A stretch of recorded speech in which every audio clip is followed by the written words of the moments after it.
बाल सत्र में छात्रों ने शिक्षा, स्वास्थ्य व यातायात जैसे मुद्दे उठाए तो सीएम सुक्खू ने अपने बजट की सराहना की। विधानसभा सेशन में जाह्नवी मुख्यमंत्री बनी तो हरिओम नेता प्रतिपक्ष की भूमिका में नजर आए। राज्यसभा के उपसभापति रहे। हिमाचल विधानसभा बाल सत्र के चीफ गेस्ट। हिमाचल विधानसभा के चाइल्ड सेशन में आज जाह्नवी चीफ मिनिस्टर की भूमिका में नजर आई तो हरिओम नेता प्रतिपक्ष बने। मीडिया कर्मियों से बातचीत में बाल सत्र की मुख्यमंत्री जाह्नवी ने कहा कि इस सेशन के दौरान मुख्य तौर पर प्रदेश में शिक्षा, स्वास्थ्य व यातायात संबंधी सुविधाओं को बेहतर बनाए जाने को लेकर चर्चा हुई। उन्होंने कहा कि सीएम सुखविंदर सुक्खू द्वारा जब उन्हें एक दिन के मुख्यमंत्री के रूप में संबोधित किया गया तो उसने गौरवान्वित महसूस किया और इस सेशन में उठाए गए मुद्दों पर प्रदेश सरकार कार्यवाही करने की भी बात कह रही है। चाइल्ड सेशन में जहां जेएनवी स्टूडेंट हरिओम गुप्ता नेता प्रतिपक्ष के रूप में नजर आए, वहीं मंत्रियों के अलावा वर्तमान प्रदेश सरकार की तरह सीपीएस की नियुक्ति भी की गई। हालांकि मुख्य संसदीय सचिवों व उप मुख्यमंत्री संबंधी मामले में अभी प्रदेश उच्च न्यायालय में सुनवाई जारी है। इस सेशन में हालांकि बाल विधायकों अथवा छात्रों द्वारा प्रदेश की शिक्षा, स्वास्थ्य व यातायात व्यवस्था को बेहतर बनाए जाने संबंधी मुद्दा उठाया गया, मगर पत्रकारों को बाइट देते हुए मुख्यमंत्री सुखविंदर सिंह सुक्खू यहां भी अपनी सरकार की तारीफ करने से नहीं चूके। उन्होंने दावा किया कि चाइल्ड सेशन में छात्रों द्वारा उठाए गए अधिकतर सवाल उनके बजट सेशन से निकले हैं और हिमाचल के पिछले 40 साल के इतिहास में पहली बार किसी सरकार ने ऐसा शानदार बजट पेश किया है। बाल सत्र में देश की राज्यसभा के उपसभापति हरिवंश नारायण बतौर मुख्य अतिथि मौजूद रहे और इस दौरान हिमाचल विधानसभा अध्यक्ष केवल सिंह पठानिया ने छात्रों के सवालों, सूझबूझ व हेल्दी डिस्कशन की जमकर सराहना की। स्वयं सुखविंदर सिंह सुक्खू जी जो हमारे हिमाचल प्रदेश के सीएम है, उन्होंने जब मुझे एड्रेस किया तो फीलिंग आ रही थी कि हाँ, मैं सच की मुख्यमंत्री के बतौर यहाँ विधानसभा में आई हूँ। ऐसे सत्र होने चाहिए, लगातार होने चाहिए।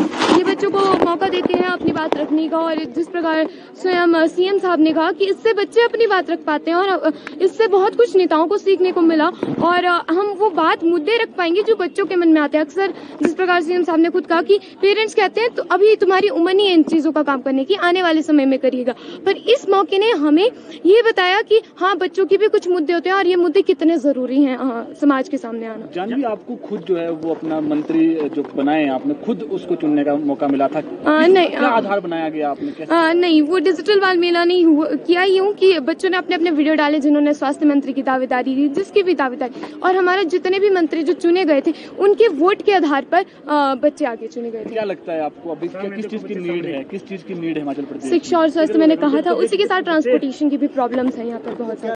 आज आयोजन यहाँ हुआ है, उनमें इनकी महत्वपूर्ण भूमिका रही है और निश्चित तौर पर मैं कह सकता हूँ जो बच्चों ने सवाल पूछे, मैं कुलदीप पठानिया जी से पूछ रहा था कि ये सवाल बच्चों ने कहाँ से पूछे, तो मुझे लगता है कि जो चीज़ें हमने बजट में दिखाई गई है और जिन मुद्दों को हम जनता की अदालत में उठा रहे हैं, अब शानन पावर प्रोजेक्ट का बच्चा सवाल पूछे तो निश्चित तौर पर आश्चर्य होगा। ऊल से संबंधित सवाल पूछे कि किस साल से ऊल पावर प्रोजेक्ट बन रहा है, निश्चित तौर पर आश्चर्य होगा। इलेक्ट्रिकल व्हीकल से संबंधित सवाल पूछे, निश्चित तौर पर आश्चर्य होगा। मुझे लगता है कि सब चीज़ों का जो हमने बजट प्रस्तुत किया है, 40 साल बाद एक ऐसा बजट प्रस्तुत किया है जो नए हिमाचल की नींव रखेगा और निश्चित तौर पर बच्चों की आशाओं के अनुरूप जो सवाल पूछते हैं उस बजट से मिलते जुलते और जो हम पिछले 5 महीनों से अपने मुद्दे उठा रहे हैं उनसे मिलते जुलते हैं। तो इसलिए मैं बच्चों का भी धन्यवाद करूंगा क्योंकि 43 बच्चे इस बार चुनकर हिमाचल प्रदेश के गवर्नमेंट स्कूल और दूसरे प्राइवेट स्कूलों से चुनकर आए होगा। पिछले कुछ एक वर्षों से संसद में इस तरह के कई आयोजन हो चुके हैं और हमारे बड़े महापुरुषों के जन्मदिन के अवसर पर जो फ्लोरल ट्रिब्यूट का आयोजन आजकल हो रहा है वो अपने आप में बहुत प्रेरक है।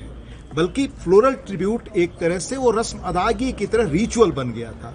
उसको पिछले 2-2.5-3 वर्षों से जो नया प्रयोग उसमें मिला है, जिस तरह की प्रतिभाएं आ रही हैं, वो अद्भुत है, प्रेरक है, हम सबके लिए बहुत ज्ञानवर्धक है। मेरा नाम जो है हरिओम गुप्ता है और मैं उत्तर प्रदेश का निवासी हूँ, कुशीनगर जिले से। मैं अगर गांव की बात की जाए तो मैं डुमरिया गांव से अपना ताल्लुक रखता हूँ। परंतु वर्तमान में मैं बिलासपुर में रह रहा हूँ। गुग्गा भटेर आप जानते होंगे, वहाँ पे मैं रहता हूँ। और अगर मेरे विद्यालय की बात की जाए तो जवाहर नवोदय विद्यालय कोठीपुरा, जो कि आप पूरा भारत जानता है क्योंकि नवोदय विद्यालय एक बहुत बड़ी शैक्षणिक संस्था है।